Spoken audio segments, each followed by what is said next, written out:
వాణిజ్య పన్నుల శాఖ జాయింట్ కమిషనర్ రవి కానూరి ఇచ్చిన ఫిర్యాదు మేరకు హైదరాబాద్ సిసిఎస్ పోలీసులు కేసు నమోదు చేశారు.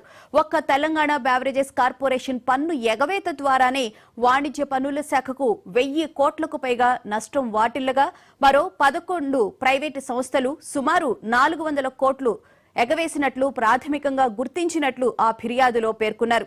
ఎఫ్ఐఆర్ ప్రకారం మానవ వనరులను సరఫరా చేసే Big Leaf Technologies and Solutions Private Limited పన్ను చెల్లించకుండానే 25.51 కోట్ల ఇన్పుట్ ట్యాక్స్ క్రెడిట్ తీసుకుని మోసానికి పాల్పడినట్లు తేలిన నేపథ్యంలో వాణిజ్య పన్నుల శాఖ అంతర్గతంగా విచారణ జరిపింది.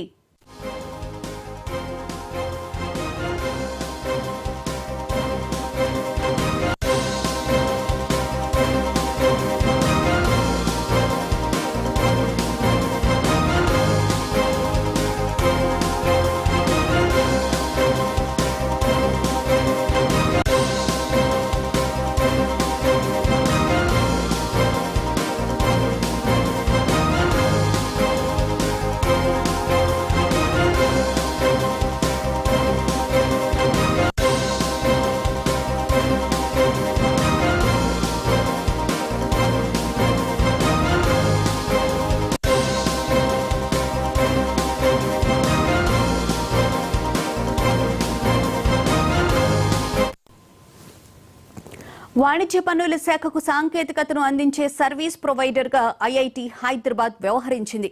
రాష్ట్రంలో పన్ను చెల్లింపుదారులు నమోదు చేసే ఐటీ రిటర్న్ అక్రమాలను గుర్తించడంతో పాటు డేటాను విశ్లేషించడం సర్వీస్ ప్రొవైడర్ చేయాల్సిన పని. పన్ను చెల్లింపుదారుల్లో ఎవరైనా అక్రమాలకు పాల్పడితే సర్వీస్ ప్రొవైడర్ రూపొందించిన స్క్రూటినీ మాడ్యూల్ గుర్తించాల్సి ఉంటుంది.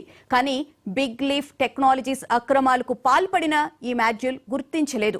వాణిజ్య పన్నుల శాఖ అంతర్గత విచారణలో తీగ లాగితే డొంక కదిలింది.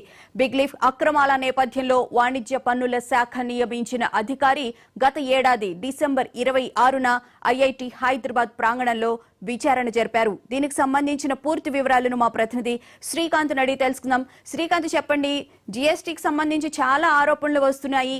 స్క్రూటినీ మాడ్యూల్ కూడా వర్కౌట్ అవ్వలేదు అని చెప్పని అంటూ ఉన్నారు. వివరాలేంటి? కమర్షియల్ ట్యాక్స్ లో వెలువచ్చినట్టు కుంభకోణం సంచలనం సృష్టించింది. ఎందుకంటే ఇందులో మెయిన్ గా గతంలో జిఎస్టీ పనిచేసినటువంటి రమేష్ కుమార్ తో పాటు ఇతర కీలక అధికారులు ఇన్వాల్వ్ అయ్యారు.